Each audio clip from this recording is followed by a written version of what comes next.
everybody. Thank you so much for logging on. We have got a great conversation that we are going to have today. So I'll give you just a couple seconds before I introduce my guests. If you are watching this live, please type hello or happy Sunday or something really positive in the comment box, and also tell us where you are watching from. I have one of my favorite people on who happens to be also an amazing author that I am really excited to bring back to you. And we have one of her experts that she consults with whenever she writes books for this particular series. So giving you a couple seconds, pop on, say hi, let me know where you are. You know, I love that.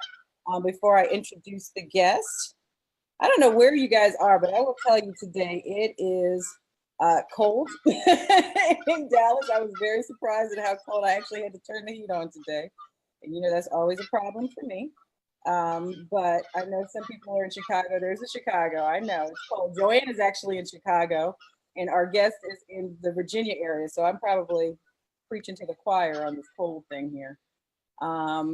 All right, very good. So here we go. Thank you guys for logging on. I have, as I said, one of my favorite authors. Her name is JoAnn Fastoff, and she is the brain behind the Howard Watson series, which features an FBI agent, but it also talks about some very good issues that we're not going to talk about today. Hey there, happy Sunday from Chicago. I know, I'm sorry. Hey, Angel. And then also we have with us Dr. Dones, who is and Dr. Dones, you can correct me if I'm wrong, but you're a former FBI agent, correct? That's correct. That's correct. Okay. And he is actually one of the experts that works with JoAnn on developing this FBI series. And he's going to help shed some light on some of the issues that we talk about in JoAnn's book. But first, welcome to the show, guys. Welcome. Thank you. Thank you. Thanks for having me. Absolutely. So Dr. Dones, you are surrounded by awards. And that was the first thing I noticed when we signed on earlier. Can you tell me a little bit about what some of the awards are behind you?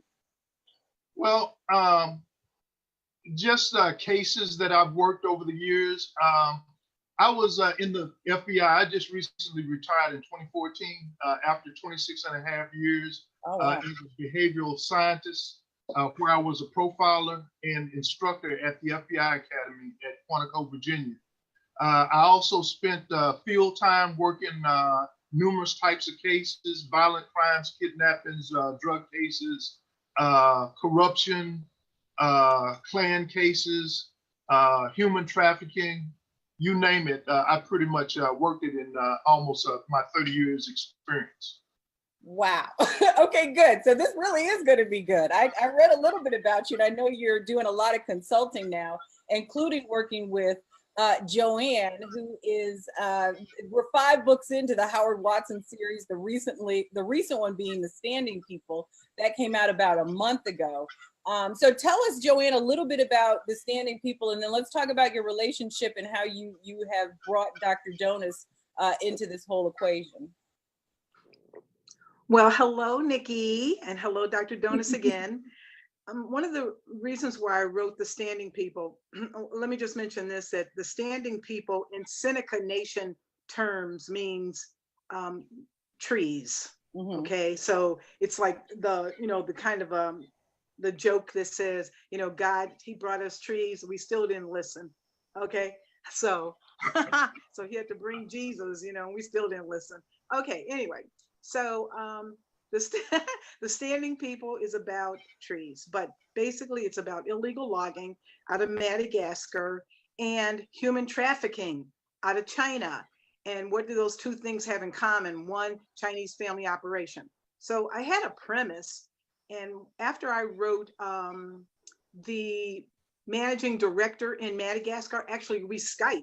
She gave me a lot of fill for the factual things that are going on in Madagascar as far as the Chinese destroying their country by ridding them of one of their natural resources, and that's rosewood and ebony timber. And so one of the things is that to get one of those rosewood trees out of the country, you have to cut every single thing growing around it. That means vanilla, ginger, spices, things like that only come out of Madagascar. Wow, And so when that. you destroy all those things to get that one tree out, that's not a story that's light. Okay, it's a dark. It's not. Yeah, it's a very dark story. So so in going after what's factual and and remember, I'm a novelist, so I'm still doing I'm still making sure that there's a creative license for me for one person's story. I'm not going to solve illegal logging. Right. I'm not going to solve human trafficking, but I am going to finish and solve one person's story. But in that one person's story, is surrounded by another story, and that other story is the factual one. Now, I'm not a reporter, so I have to make sure that what I'm saying, people like Dr. Dones and my other FBI consultants don't read this and go, where is she coming from? Or and I'm telling you, like all of them would say to me when I was talking to them, they said, we're so happy that you contacted us, and we will help you as long as you show the FBI in a good light. Well, of course I am, because my protagonist is an FBI agent. Okay. So, I contacted the one particular consultant that I knew at the FBI, but he's a current agent, so he really can't help me. So he put my information on an FBI board and said that this person is writing this story about this. That's a little scary, first of all. You have your information like plastered on an FBI board. Well, I'd rather be plastered on an FBI board than the laundry room. Oh, that's true. Okay? That's true. Laundromat, okay? That's true. I have a little bit more, I feel a little bit more secure with the FBI contacting me than somebody that saw my name on the men's bathroom in the park. Okay. So anyway. Long story short, you were connected with these former FBI agents. And I know that initially you told this story before. I mean, they vetted you, right? They vetted me. Okay. And Dr. Dones can talk to that. But the thing is that they're not former FBI agents, they're all retired. Okay. Yes. There's a difference. Okay. No, correct. That's very good. That's a very good. So we want to make sure that that they're all retired. So therefore they can help me if they want to. Okay. And Dr. Dones, he was one of those that contacted me. I like talking to him. And and the other thing is, even though they were vetting me, they all sent me their resumes too. And I wanted to make sure that whoever was helping me was truly interested in what I was writing about, and not so much interested in me putting them in front of a spotlight on a stage. Okay. Sure, so I was looking at them too, because I got I had about 12 agents that contacted me, and I narrowed it down to 4. Okay. So, and what they did for me was to make sure that what I was saying was factual, and how I was saying was law enforcement wise, and that I sounded like I was really writing a man. And not only was I really writing a man, but I was writing a man who was an FBI agent. And nor have I ever been a man nor an FBI agent. So those were the challenges. So let's be very clear. So Dr. Dones, talk to us about you getting the call and knowing that she needed help. What was your decision-making process to get involved? Well, I stay quite busy, even though now retired. I own my own consulting firm, Dones Global Consulting. And basically, when I'm not doing that, I'm an avid reader and a researcher for a lot of different projects that I do. So when I got the call, like she said, off of the blackboard, I read the caption. And I said, that sounds kind of interesting. So after I read it, I contacted JoAnn, Ms. Fastoff, and took a look at the draft, asking her to send me a copy of the draft, which she did. And after reading 2 to 3 pages, I was kind of sold on it, especially the way she had the trilogy put together. Mm-hmm. Interesting because it mimics a lot of what we see as FBI agents or former agents in terms of a trilogy of a case. You may start out like this particular case, where it starts out talking about human trafficking. Then you go from human trafficking into corruption, because corruption is a big thing with the government in Madagascar, to kind of be able to rob the landscape of its riches rosewood trees and the ebony trees that grow there. Right. So you're gonna see a lot of corruption. And then the organization that actually filters that corruption throughout the world to actually sell the goods from the trees in furniture and whatnots and so forth brings about organized crime. It just happened to be a Chinese organized crime organization, which I happen to know quite a bit about. I've worked organized crime before. That's one of the things I kind of cut my brand on while I was in the Bureau.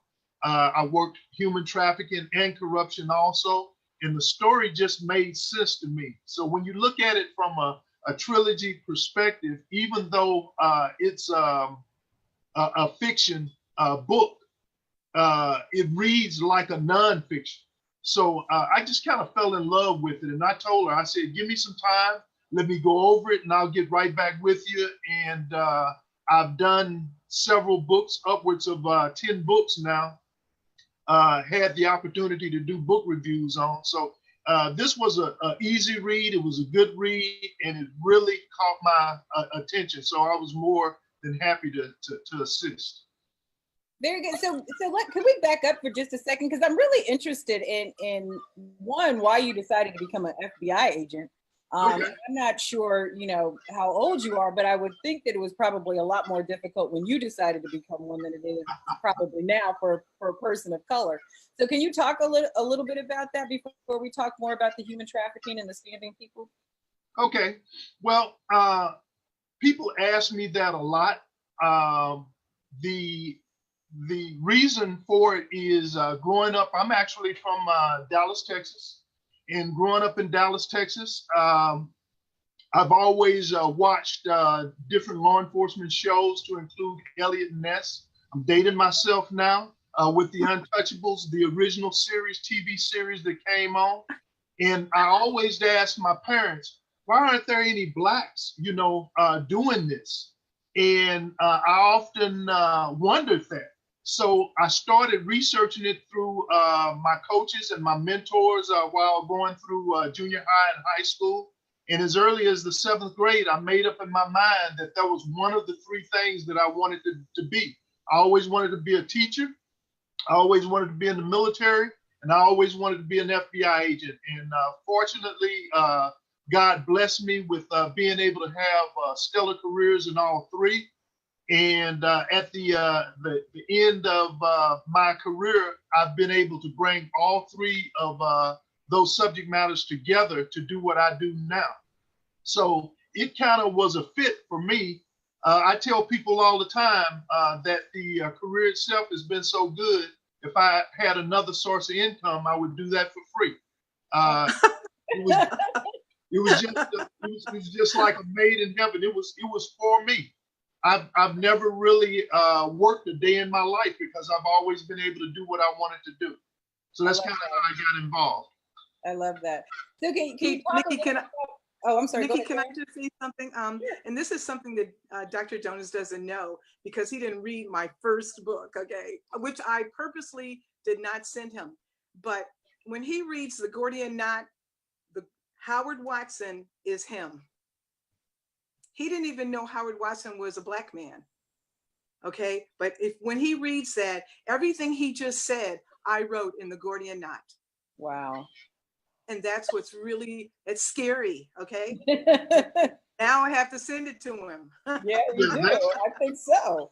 That is kind of scary. Comparatively speaking, there are not a lot of black FBI agents.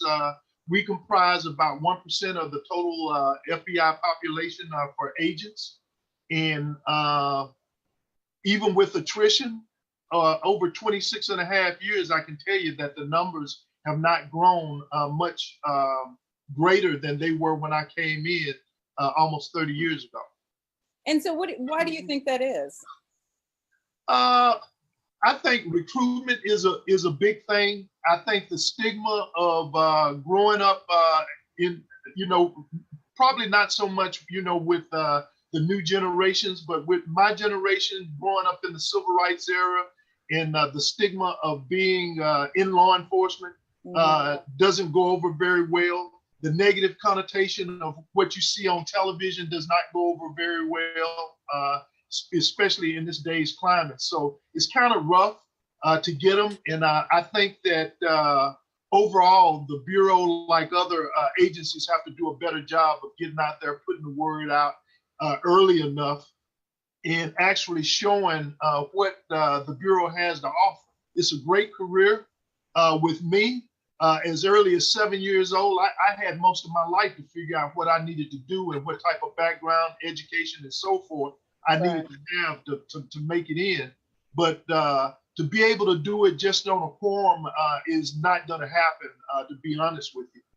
Most people that I know, regardless of the cultural makeup or ethnic background, usually they come from a long genome of FBI agents with their mom, granddads, and so forth and so on. Right. And I wasn't that fortunate to have somebody that was even in law enforcement in my background, but I did the research early on. Very good. So in the Standing People, we talk about human trafficking. We also talk about illegal logging. And so I wanted to talk a little bit about the human trafficking piece of it. JoAnn and I were having a conversation a couple of days ago. And so just for the basis of this conversation, can you explain to us like what human trafficking is really and what the difference is between human trafficking and sex trafficking?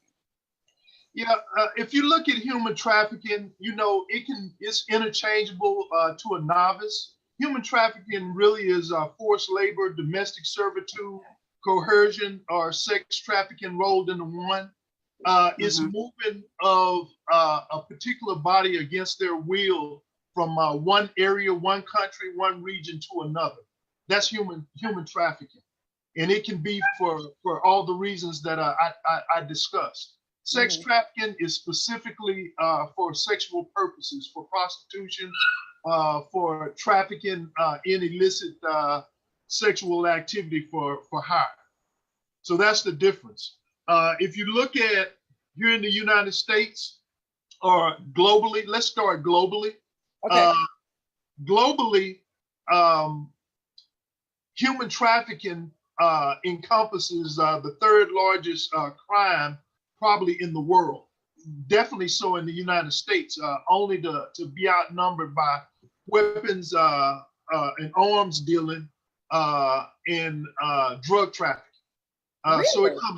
So it comes right behind weapons trafficking, arms dealing, you know, and drug trafficking. So it's the third largest. It's a multi-billion-dollar industry, and it's something that is not new. It's something that has gone on, you know, over the centuries. It's just become more organized. There's more money to be made in sex trafficking with less risk. So you have more organizations or organized crime organizations, gangs, taking the availability of not having to do shoot them up on the streets over like they do over drugs and weapons and other violations. And so within the United States, I mean, I was watching a documentary the other day and I was just, I mean, the numbers are alarming.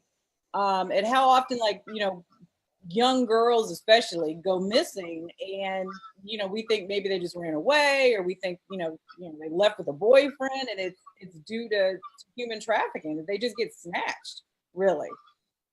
You're absolutely right, Nikki. Make no qualms about how this happens and what it happens for.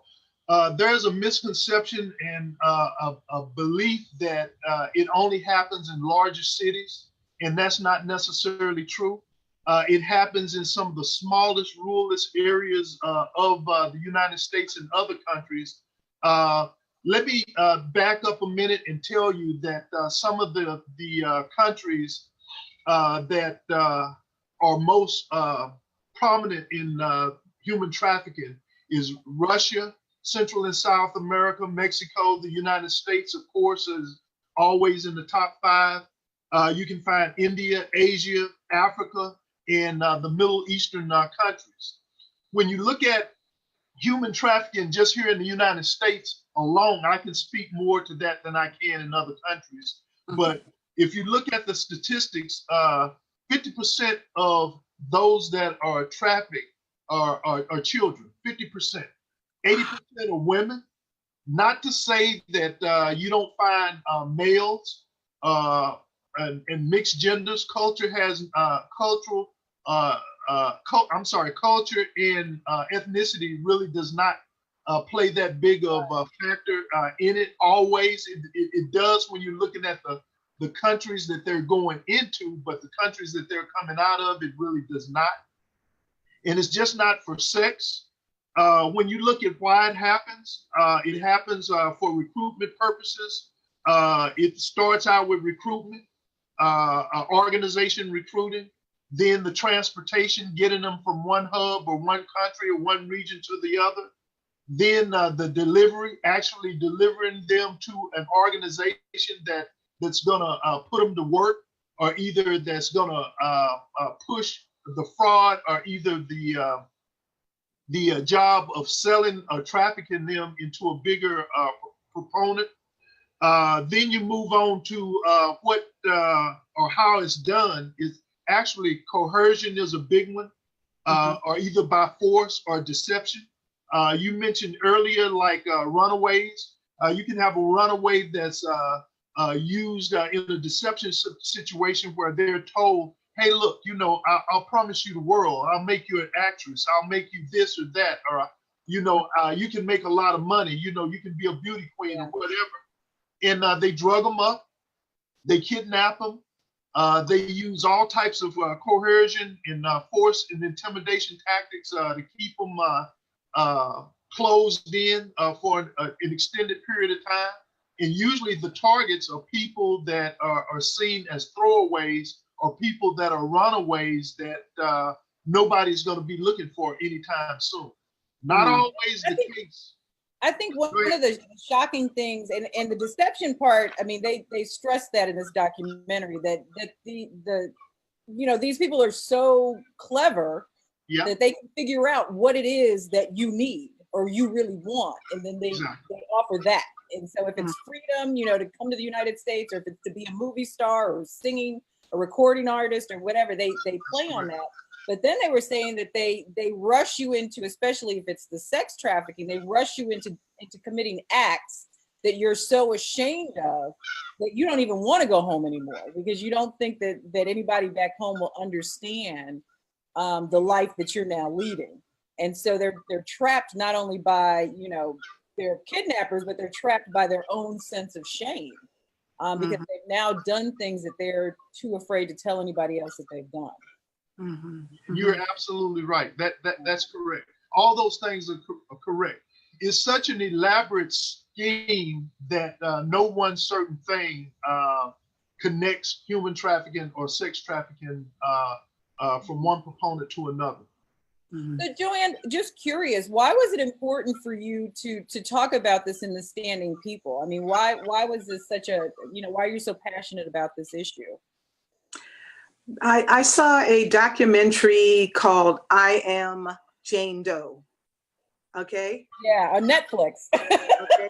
I saw that. I was already, my premise was already about illegal logging, but how do I tie in something else that was like very, very close to me, and not close to me in an intimate sense or personal sense, but because I always say that I'm this closet activist.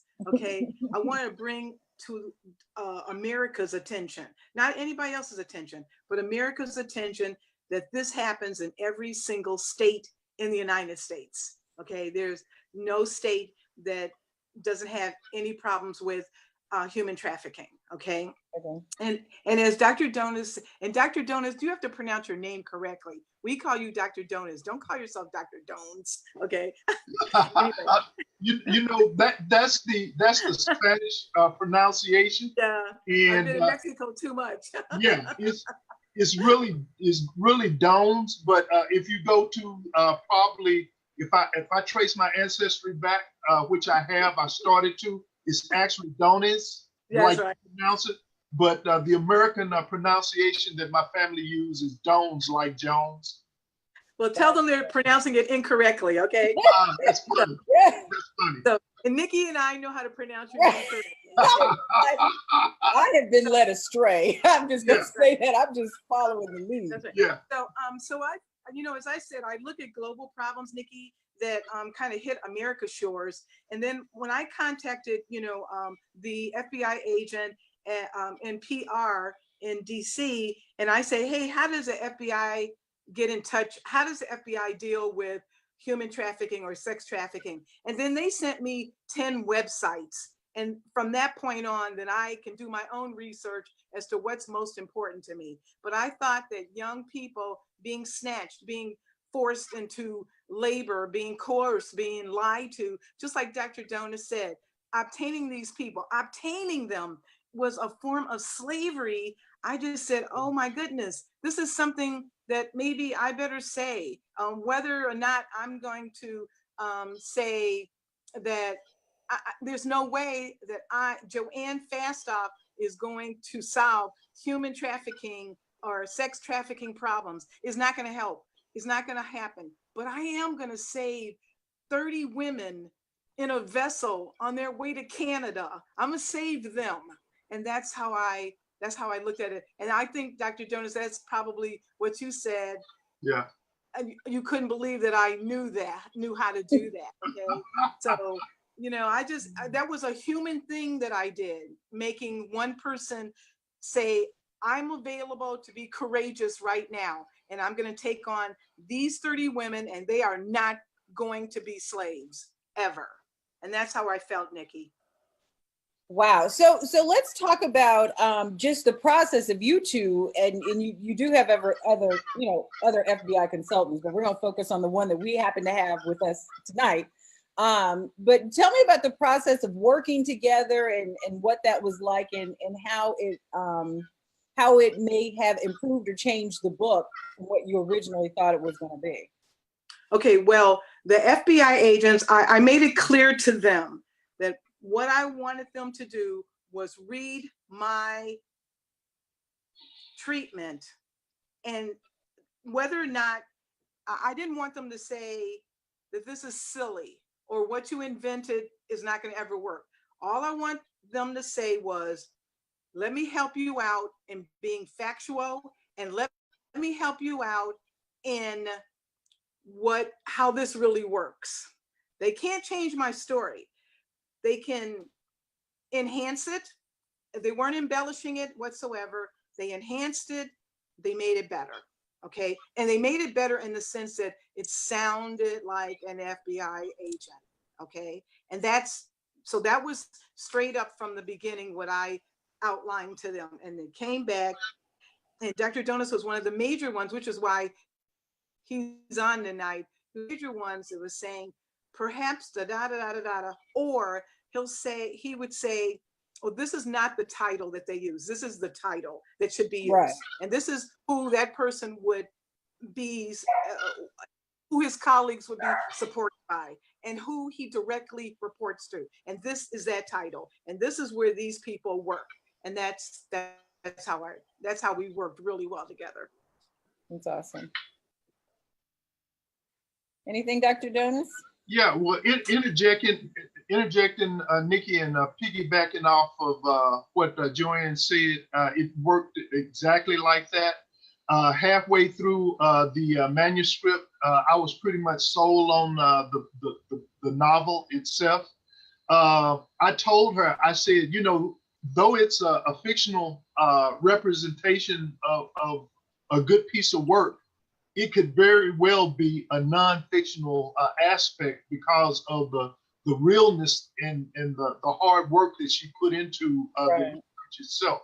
So when I took a look at the main character, Agent Howard Watson, and how he looked at corruption, he looked at working organized crime, and he also looked at human trafficking in a trilogy of convictions, I said, you know what? That's exactly how we work cases. We start off on something that may not be a big case to another agency or even our own agency. And the next thing you know, we're working a 2 or 3 year case, and it ends up with 3 or 4 major violations that go global in it. So I was pretty much sold on that. Her writing style is fantastic. The way that she tells the story is beautiful, because when I looked at the manuscript itself, for a person like me, I'm more of a researcher. I'm a behavioral scientist, and although I'm an avid reader, I don't like long novels that I got to figure everything out and break it all down and so forth. We got crime to solve. We don't talk all that. Yeah, and when I picked up this book, actually, I was going cross country, and I was able to read it 2 or 3 times in a matter of 2 days. Oh, wow. It's an easy read. It's roughly 230, 40 pages long. It gets right to the point, and it's very captivating. So it holds your attention for an extended period of time. So for a person that just want to get away and find themselves engulfed in a faraway place, following a character throughout adventure, drama, and even mayhem, this is a book for them. Well, I'm gonna edit that piece for you, JoAnn, and I'm gonna send it to you, because that should go on your website. That was perfect. Absolutely. So we do have a free gift that JoAnn is giving away for those of you, so you can learn more about Howard Watson. I'm going to give you that website in a minute, but we are going to wrap up. People are fascinated. Somebody has asked about the profiling piece of your career, and what was one of the most interesting cases that you profiled? Well, I can't think of one specific case. I do aberrant criminal crimes, and aberrant being those are the really bad ones, right? Yeah, the most famous crimes. I won't get into it because it's really nasty. But think about what's happening over in Mexico and Central and South America with the decapitation of bodies, with serial killers and so forth. Those are the types of cases that I put my brand on during the time that I was in the bureau.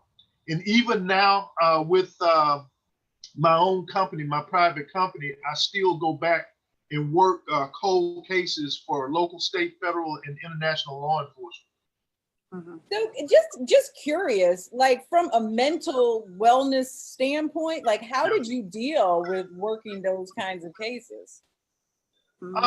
You know, from a psychological perspective, we have what we call a mental checkup from the neck up, and we pretty much make sure that we encompass counseling or whatever it is that we may need as a resource to keep ourselves clean. One of the things that I've learned many years ago, even when I was in the military doing such, because that's really where I started, I learned early on that you don't bring your work home with you. And to this day, that's one of the things I don't do. You know, I do. Yeah, but you're not an accountant either. You know what I mean? Yeah. It's like it's a whole different.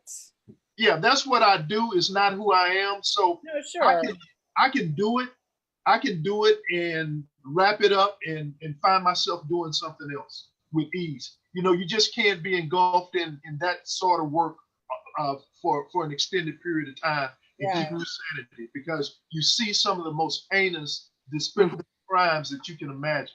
But I always wanted to do it, and one of the things that I always say it is, you know, I do it so somebody else don't have to. Wow. I love that.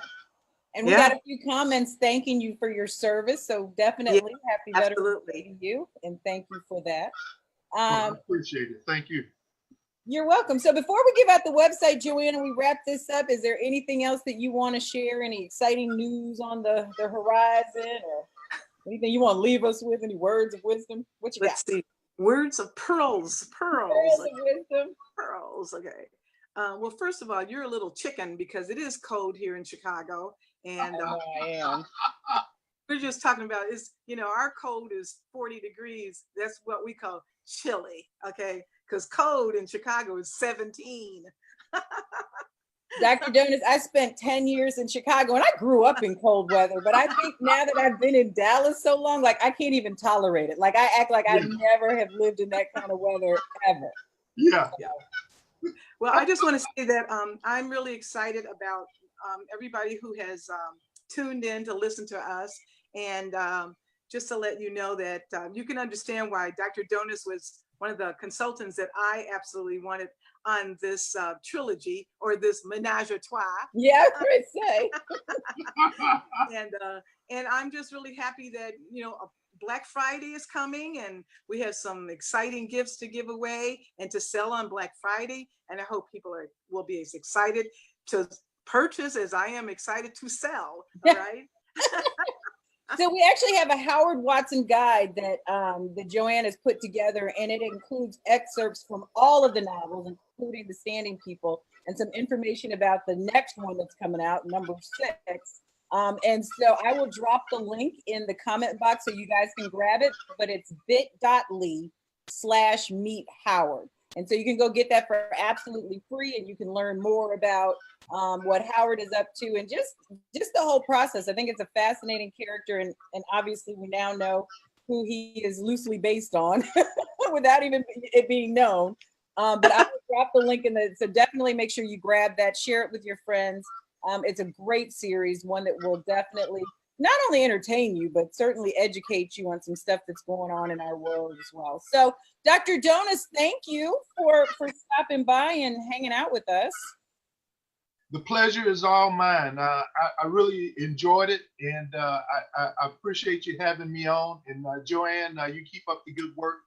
And if there's I'll be calling you soon. Yeah, please do. Anything that I can do for you or anybody, let me know. And I'll just throw my I don't have a website, but my email address is Dones, D as in David, ONES, Solutions, SOLUTIONS 365 @gmail.com. All one word.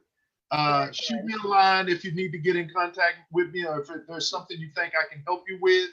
And you also can find me available on LinkedIn. I was just going to say, I saw you on LinkedIn. You were one of my suggested contacts now that I have your email address in my There you go. Feel free to contact me, and I'll be contacting you, Nikki, when I'm back home in Dallas. Oh, please do. JoAnn, yeah, I will. And JoAnn, I'm looking forward to actually meeting you in person one day and to see what else is coming about in your next book. Oh, my next book has you all over it. It is about a serial killer. It's gonna be a good one, okay? And it's all about. You're gonna definitely help me, Dr. Dones. Okay, no problem. All righty. So, and you guys, thanks for hanging out on Facebook. My mom has been saying hi this entire time. So, hi, Mom. We are so glad you logged on. Right. So definitely. And so thank you guys. You guys enjoy the rest of your day. And if I don't talk to you beforehand, happy Thanksgiving. Enjoy the holidays with your family and friends. And I will see you soon. Thanks again, JoAnn. Thanks again, Dr. Dones. Thanks, Nikki. Thanks, Dr. Dones.